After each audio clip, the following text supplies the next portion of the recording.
Economía a Mil es presentado por Familiar Casa de Bolsa. Invertí con confianza con el respaldo de Banco Familiar. Bangor S.A. En nuestro campo sabemos de qué hablamos. Muy buenas tardes, bienvenidos a esta edición de Economía a Mil. Gracias por acompañarnos. Hoy martes 30 de abril del año 2024.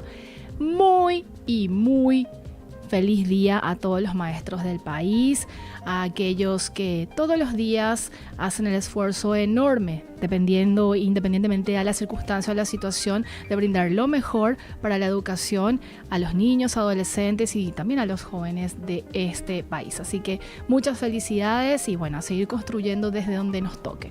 ¿Cómo estamos, Horacio? ¿Qué tal? Bienvenido. Hola, Prince, ¿qué tal? ¿Cómo estás? Un saludo también a toda la audiencia, muy feliz de estar acá. Bueno, y también extender mis agradecimientos a todas esas personas que van formando desde ya la infancia a los líderes del mañana. Realmente creo que todos tenemos un profesor maestro que ha marcado profundamente la vida, así que bueno, ese es el poder que tienen los maestros y hoy queremos también en Economía a Mil recordarlos y hacerlos especialmente, darles un pequeño honor. Y bueno, me dicen desde producción que ya estamos en comunicación con nuestro entrevistado de hoy. De hecho, ya anunciábamos ayer y le damos la bienvenida y agradecemos sobre todo su predisposición. Estamos con Eduardo Jiménez, jefe del Sistema de Información de Macrocónsul, para hablarnos sobre el escenario y las perspectivas de la economía de Perú. ¿Cómo estamos, Eduardo? ¿Qué tal? Gracias por atendernos. Y aquí en mesa, Horacio Laves y Prince Otto. ¿Qué tal? Buenas tardes, ¿cómo están? Todo muy bien. Eduardo, después de mucho nos comunicamos contigo, así que reiterar mi agradecimiento por tu predisposición y bueno, ya arrancamos la entrevista porque queremos actualizar algunos datos justamente de Perú y hablando de indicadores económicos, si podrías brindarnos información y un análisis sobre ello, hablando del Producto Interno Bruto, de la inflación y otros componentes. Sí, bueno, lo que les puedo comentar sobre el desempeño de la economía peruana en los últimos, año y medio, más o menos, es que Perú viene pues de un año 2023 muy malo. Hemos tenido una cifra negativa de crecimiento el año pasado, que llegó a ser 0.6%. Y esa cifra negativa no se había visto desde más o menos hace unos 25 años. Entonces, ¿y cuáles son las razones detrás de eso? Pues una combinación de factores como la crisis política que tuvimos a comienzos de año, que justamente hablamos en razón de ello hace un tiempo. También tuvimos pues crisis vinculadas al clima, con el fenómeno del Niño, que es aquí pues un problema muy importante porque estamos aquí al lado del Pacífico y ahí es donde se genera este fenómeno. Finalmente el tema de las expectativas empresariales y la inflación que han estado pues golpeando la economía. Este año ha arrancado algo mejor. Las cifras se muestran un rebote, digamos, ¿no? En el sentido similar al de una pelota, ¿no? Que cae y el rebote puede ser mucho más marcado, pero ciertamente hay mucho de rebote y poco de dinamismo en la economía propiamente en este momento. Así que estamos siguiendo las cifras muy de cerca porque todavía hay cierta debilidad. Oración. Eduardo, y este poco dinamismo que mencionás se debe principalmente a una cierta coyuntura que se da dentro de la economía del Perú, ¿o a qué se debe principalmente? Sí, mira, lo que estamos viendo es que hay todavía, mucho temor de avanzar, de invertir. La inversión es uno de los motores que está, la inversión privada, quiero decir, en particular, es uno de los motores que está golpeado porque evidentemente hay un ruido político importante. Si bien no se está concretando en este mismo momento, porque hay, como se ha visto aquí en Perú, una suerte de acuerdo tácito entre Congreso y Ejecutivo para no autodestruirse, porque la salida de alguno de los dos implica que los dos deban salir. En general, el panorama político, pensando en las elecciones del año 26, no se ve necesariamente muy auspicioso, porque tenemos un número de candidatos pues, que va a ser récord para la historia del Perú. Ahorita hay 27 partidos inscritos ya para las elecciones del 26 y tenemos otros 13 más que están en proceso de inscripción. Entonces ustedes imagínense cuántos al menos vamos a tener, 30, 35 partidos probablemente compitiendo en una elección, lo cual evidentemente pues genera incertidumbre y como dicen los politólogos acá, ¿no? Una cantidad o una hiperfragmentación de la política aquí también genera que candidatos con muy poca votación terminen pues pasando a segunda vuelta, ¿no? Ya nos pasó el año 21, cuando Pedro Castillo pasó a la segunda vuelta con 18-19% y Keiko Fujimori con 12-13%. Entonces, ustedes imaginarán el grado de problema que eso implica, ¿no? Y de ilegitimidad propia del finalmente el que sale elegido como presidente.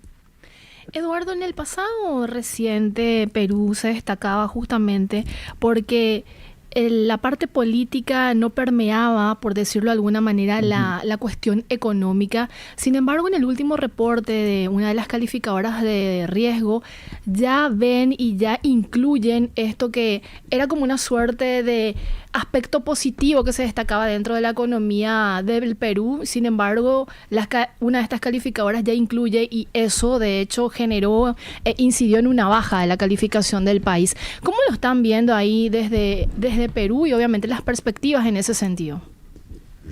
Sí, mira, la mayoría de las calificaciones fueron, digamos, reducidas en medio del gobierno de Pedro Castillo, cuando evidentemente la política estaba golpeando la economía. Es diferente cuando tú tienes a presidentes que cambian, pero que no ponen en riesgo el modelo económico, ¿de acuerdo? En cambio, Pedro Castillo claramente llegó con el compromiso de justamente golpear a aquello que ya funcionaba en el Perú, que era la economía, ¿no? Entonces, claro, bajo la idea de que todos no se habían beneficiado, lo cual tiene en parte razón, pero también tiene mucho de media verdad únicamente, ¿no? Entonces, claro, él vino a amenazar con cambiar la Constitución, vino a amenazar con muchas cosas, y claro, en ese momento las calificadoras de riesgo dijeron, bueno, el escenario político peruano está ciertamente poniendo en riesgo la propia estabilidad macroeconómica que Perú felizmente hasta hoy sigue mostrando. Ciertamente la calificación última, esta revisión de calificación que ha hecho Standard & Poor's, negativa, y que nos ha puesto solo un escalón por encima del grado de inversión, ciertamente nos preocupa y ciertamente nos ha sorprendido porque en este mismo momento el ruido político, digamos, en comparación con lo que pasaba el año 21, básicamente es bastante más bajo. Nos ha sorprendido, nos ha llamado la atención ciertamente esta rebaja. Pero sí, en la medida en que la parte política amenace con cambiar el modelo económico, ciertamente ahí ya esta desconexión de la que se hablaba en Perú, esto que le llamamos acá las cuerdas separadas, en verdad terminan uniéndose porque ciertamente ya amenaza con la propia estabilidad del país y amenaza inclusive la propiedad privada, que es una condición básica para una economía capitalista y una economía de mercado en particular. Eduardo, ¿y cuáles son las expectativas de los agentes económicos en este escenario? Mira, lo que se espera este año es un rebote de la economía. Se espera también un 25 con una cifra de crecimiento similar, alrededor de 2,5% en el 25. Este año estamos alrededor de 2,7% en las proyecciones. Son números que ciertamente no son malos, pero tampoco son lo que una economía pequeña como Perú a los que debería aspirar, evidentemente, ¿no? Porque es insuficiente para mejorar los indicadores sociales, que finalmente es lo que hay que mejorar, porque es lo que finalmente importa. En eso estamos en este momento. Felizmente la inflación está controlada, creo que la parte fiscal también está bien manejada, pero sí se nota algún, tibia recuperación todavía por este tema de las expectativas que les comentaba. pero en general Perú no dejaría de crecer este año por lo menos y aparentemente no el próximo. Esperemos que ningún tipo de tema climático, que ciertamente se está volviendo cada vez más recurrente, golpee al país, ¿no? Horacio. Eduardo, y esto que mencionabas también de la inflación, ¿tendríamos por si acaso el número de cuánto fue cerrando el último mes y bueno, también las expectativas con respecto a la inflación en el Perú? Sí, mira, la inflación ha dejado de ser un problema en buena cuenta, Horacio. La verdad es que no vemos, la inflación el año pasado cerró casi en 3%, ahora han habido pues algunos temitas muy particulares que la han subido un poquito, digamos, pero nada para preocuparse. Aquí pues consumimos muchísimo pollo aquí en Lima.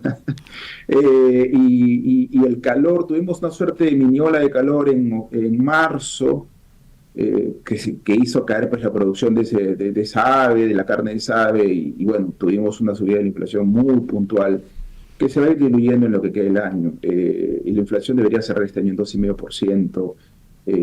O menos, ¿no? O sea, la inflación no es un problema como lo está dejando de ser en la mayoría del planeta, felizmente.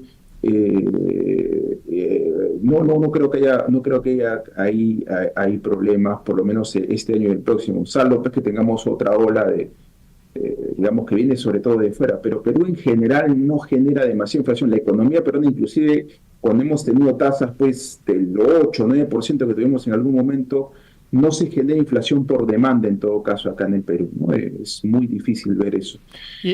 Normalmente la inflación ha sido importada y felizmente parece ser que ese no va a ser caso, salvo el petróleo, ¿no? Que está en riesgo ahorita, pero bueno, esperemos que no avancen esos problemas geopolíticos, ¿no? Y estos números que nos mencionabas, Eduardo, ya está dentro de lo que se consideraría el rango meta del Banco Central que contempla el Banco Central de Perú. Así es. Felizmente, como lo comenté la vez pasada, el Banco Central es muy creíble y ciertamente ya está reduciendo sus tasas también. Ahorita más bien la discusión, ciertamente, si queremos meternos algo un poquito más sofisticado, es la discusión hoy día qué tan rápido va a ir el Banco Central reduciendo sus tasas, porque evidentemente el FED no ha reducido sus tasas. Y ponerse por debajo de la tasa de FED es siempre un riesgo, ¿no? Es siempre un riesgo para las economías pequeñas, porque puedes tener una salida de capitales pues brutal, ¿no? Eso siempre es un riesgo. Nos estamos preguntando ahorita si realmente el Banco Central peruano se va a atrever a ponerse por debajo del FED. Vamos a ver. Esa va a ser una interesante pregunta de política para los siguientes meses, en la medida que el FED no reaccione aún. Puntualizaciones nada más, Eduardo. ¿Cuál es la meta de inflación del Banco Central del Perú y lo de la tasa de interés en cuánto está? Y bueno, esto de las proyecciones también en ese sentido.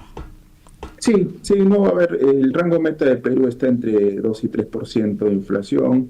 Es decir, la inflación hoy día está rozando la parte superior de ese rango. Como digo, no es un problema, por lo menos en lo que queda del año, salvo pues algún hecho, digamos, inesperado. La tasa del Banco Central en este momento está en 6% y cayendo. Justamente se está acercando mucho al Banco Central, que está en 5,50. Entonces, ciertamente ahí, como digo, vienen las preguntas de política. Y las proyecciones son que, digamos, el Banco Central probablemente reaccione hacia abajo con más claridad cuando el FED también reaccione en ese sentido, ¿no? Porque como ustedes seguramente conocerán, en Perú corre el dólar, digamos, sin ningún problema, ¿no? Aquí el dólar corre libremente y es digamos, un marcador de muchos precios también, así que al Banco Central le preocupa eso. Siempre que el tipo de cambio suba de un salto importante, siempre es preocupante para el Banco Central. Entonces, por eso, esto que les habla de los diferenciales es muy importante, ¿no? Eduardo, te quedas con nosotros unos minutos más, pero tenemos que hacer una pequeña pausa porque tenemos que compartir con la audiencia la cifra y tenemos muchas más preguntas para vos. Gracias. Vamos, Josema, a la cifra, por favor.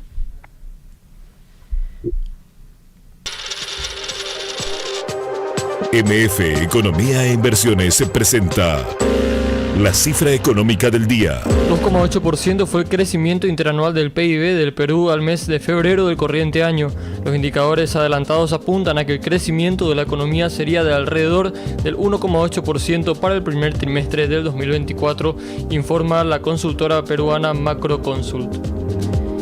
Y seguimos con Eduardo Jiménez, jefe del Sistema de Información de Macroconsult, hablándonos sobre el escenario y las perspectivas de la economía de Perú. Eduardo, me gustaría también profundizar un poco sobre las cuentas fiscales. De hecho, ya lo adelantabas, pero a modo de aterrizar mucho más el concepto, ¿cómo están las finanzas del Perú en materia de ingresos, de egresos y sobre todo el déficit? Sí, el año pasado hemos tenido un déficit, digamos, de 2,8%, un déficit que acá mismo ha generado pues una suerte de discusión muy importante, porque claro, la meta fiscal de Perú era de 2%, no se ha alcanzado esa meta. La meta de largo plazo de Perú es de 1% de déficit, ciertamente.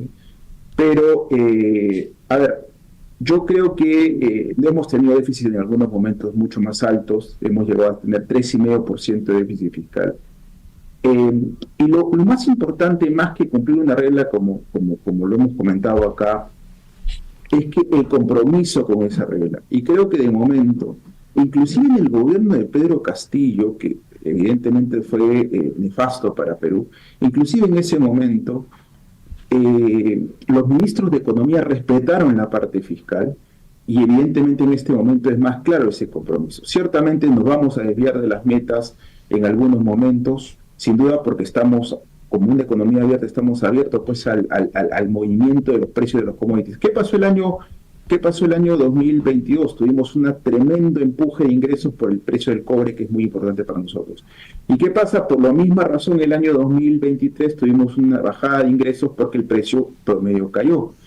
Este año, el precio promedio del cobre está nuevamente en $4.50 por libra. Para nosotros esa es como una suerte de bendición, ¿no? Entonces, y de suerte, básicamente también, porque en verdad el precio se mueve pues por factores que son completamente incontrolables para Perú. Perú y Chile disfrutamos mucho cuando el precio del cobre sube. Felizmente hay razones detrás, más estructurales, que están detrás de esta subida de precio, como es este tema de las energías verdes, ¿no?, en el mundo. Entonces, eso nos va a permitir a nosotros tener nuevamente un flujo de ingresos importante, y este año Perú debería cerrar con un déficit fiscal de alrededor del 2,5%, y el próximo año se va a favorecer por todo este tremendo flujo de ingresos, donde tranquilamente el déficit fiscal va a estar por debajo de 2%. Es decir, Perú va a poder controlar el déficit. Como siempre, el riesgo más grande que enfrenta Perú es el de un cambio pues importante de gobierno, que ciertamente puede poner en riesgo todo esto, ¿no?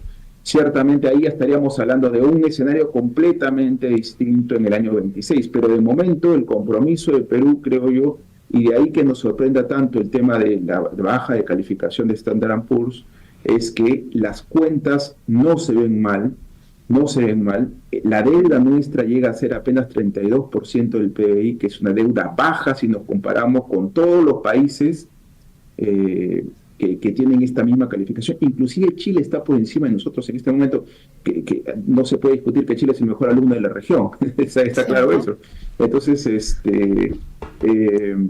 creo que Perú tiene controladas las cifras, por lo menos hasta el 26, sin ninguna duda. Del 26 tendremos que discutir cuál es el escenario político, como comentábamos al inicio, ¿no? Horacio. Eduardo, mencionabas al cobre y bueno, todo este incremento de precios también que va a beneficiar de cierta manera muy positivamente al Perú. Y mi consulta iba también, bueno, así como el cobre también es algo muy, muy importante, imagino que el Perú goza de un sector muy productivo en ese sentido, y mi consulta iba ¿en qué más se destaca la economía peruana? ¿Cuáles son los principales sectores que la impulsan? Y bueno, ¿cómo estos se van desempeñando también?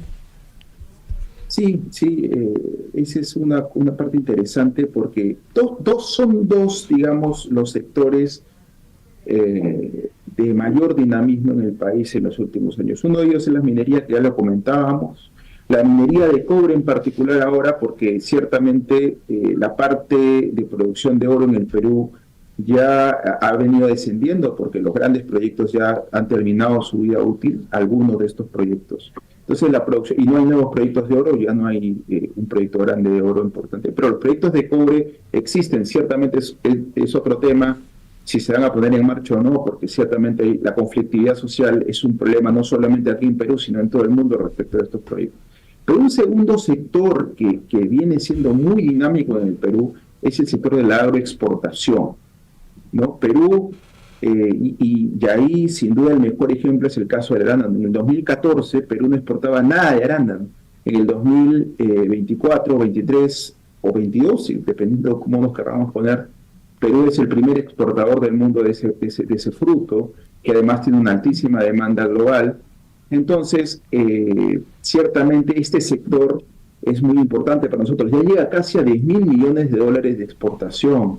Eso, ciertamente la minería es muchísimo más, llega a ser casi 35.000 millones, pero la parte de agroexportación ya llega casi a 10.000 millones. O sea, es el segundo sector más dinámico de cara hacia afuera del Perú, y además es el que está generando que haya pues formalización del empleo, genera pues ganancias y genera divisas, evidentemente. Así que esos dos son los sectores que, digamos así, tienen mayor potencial y vienen creciendo de manera muy, muy importante. Pero ciertamente, para terminar solamente con la respuesta, es que el sector agroexportador ciertamente está más expuesto a los temas climáticos, y a eso se ha visto en el año 23. La producción de algunos frutos se cayó justamente por el tema del Niño, pero felizmente, como somos un productor importante, la subida del precio por nuestra menor oferta terminó compensando al sector en términos de valor, pero en términos de quantum sí tuvimos una reducción. Eduardo, muchísimas gracias por tu tiempo, por la predisposición, y bueno, vamos a seguir monitoreando lo que está pasando en la economía del Perú. Que tengas un excelente martes. Gracias a ustedes, un gusto como siempre. Era Eduardo Jiménez, jefe del sistema de información de Macrocónsul, hablándonos sobre el panorama económico de Perú. Recordemos que Macrocónsul, al igual que la consultora MF Economía e Inversiones, forma parte de lo que se conoce la red LAECO, que aglutina a importantes consultoras de la región: Brasil, Argentina, obviamente Perú, Uruguay, Chile y otras economías, consultoras que están en estas economías. Así que tenemos información de primerísima mano, Horacio, y no vamos a desaprovecharla, por supuesto. Así es, Prince. Bueno, como bien mencionadas, dentro del Paraguay, la consultora que está con la red LAECO también es la consultora MF Economía e Inversiones, así que bueno, un gran privilegio formar parte de la misma para poder también tener este riquísimo contacto con nuestros pares. Y ahora hicimos un cambio en el esquema del programa y toca... Pero porque ameritaba. Por supuesto. Vamos a compartir las principales noticias económicas del día. Adelante, Josema. MF Economía e Inversiones presenta las principales noticias económicas de Paraguay y el mundo. Al cierre del primer trimestre del año, el Producto Interno Bruto de los Estados Unidos registró una expansión del 0,4%, la mitad del crecimiento, que registró un 0,8% en el cuarto trimestre de 2023. La Oficina de Análisis Económico del Departamento de Comercio de los Estados Unidos dio a conocer que en comparación con el cuarto trimestre, la desaceleración del PIB real reflejó moderaciones en el gasto de los consumidores, las exportaciones y el gasto de las administraciones estatales y locales, así como un retroceso del gasto público a nivel federal. Si bien estos datos fueron publicados por la Oficina de Análisis Económico, todavía no son datos finales, son cifras preliminares que se irán ajustando también, pero bueno, es un primer indicador de cómo fue comportándose la economía, que indica que al primer trimestre cerraron un crecimiento económico del 0,4%. Ya en noticias de la región, el desempleo en Brasil aumentó al 7,9% también al cierre de marzo, esto es decir, en el primer trimestre de 2024, lo equivalente a 8,6 millones de personas desempleadas. En el primer trimestre se produjo una caída también del 0,8% en la población ocupada, estimada en unas 100,2 millones de personas. En otras noticias del Brasil, acorde a una encuesta nacional de consumidores de energía del Brasil, se dio a conocer que la entidad binacional Itaipu presenta para los brasileños la energía más cara de entre las hidroeléctricas del país vecino. En el 2023, la tarifa de la usina para unas 31 distribuidoras de energía eléctrica que adquieren obligatoriamente la energía de la Itaipu se fijó en unos 294 reales megavatios hora, mientras que el promedio de compra es de unos 101,8 reales megavatios hora. Ya en noticias nacionales tenemos que las reservas internacionales netas del Paraguay alcanzaron en los últimos días, esto a cierre del 26 de abril, los 10.014 millones de dólares, lo que coincide con un periodo de mayor presión en la cotización del dólar que bien estamos viviendo en los últimos días y en las últimas semanas. Desde el máximo histórico alcanzado en el mes de febrero, las reservas han disminuido en un 6,8%, lo equivalente a una reducción de unos 732 millones de dólares, esto acorde a los últimos datos publicados por el Banco Central del Paraguay en su anexo estadístico. Y este capítulo, Horacio, lo pueden volver a escuchar, ver. Este capítulo, bueno, Prince, como siempre lo pueden escuchar y ver. Estamos en Spotify, en YouTube, bajo el nombre Economía 1000, donde, bueno, van a encontrar el histórico de todas las entrevistas, conversaciones y, bueno, también distintas percepciones que fuimos teniendo aquí en Economía 1000. Todo lo pueden encontrar ahí. Con referentes importantes del país, por supuesto. Así mismo. Y mañana no tenemos programa porque es feriado, así que les deseamos un muy feliz Día del Trabajador a toda esa gente que, como siempre digo, aporta de donde le toca y, bueno, va construyendo este país que tanto queremos. Así es, Prince, bueno, y queremos mandar un saludo especial el día de hoy. No sabemos al final si nos está escuchando o no, pero Adriana Guillén, una ex compañera nuestra, que bueno, siempre la tenemos muy de cerca. Dijo que justamente hoy nos iba a escuchar, igual le envía saludos. Pero bueno, hoy la vimos, así que bueno, ahí va el saludo. Quiero decir también que nos despedimos más temprano, tratando de compensar los días anteriores, Josema, así que fuimos bueno, 10 y... Bueno. Así es. Y el jueves venimos con más información, por supuesto, y análisis aquí en Economía 1000. Y estamos abiertos en nuestras redes también para que presenten y nos propongan temas que vamos a desarrollar, aquí en el programa, que se me quede sin voz. Y muchas gracias por la compañía de todos los días. Nos reencontramos el jueves, Horacio. Así es, Prince. Bueno, si te sumaste a vos, señora, en los últimos minutos de la entrevista, te queremos recordar que este mismo episodio se va a volver a transmitir de 19:30 a 20 horas por la 1000 AM. Que tengan un excelente martes y un muy buen feriado. Fueron 30 minutos sin cortes de Economía a 1000. Un programa de MF Economía e Inversiones.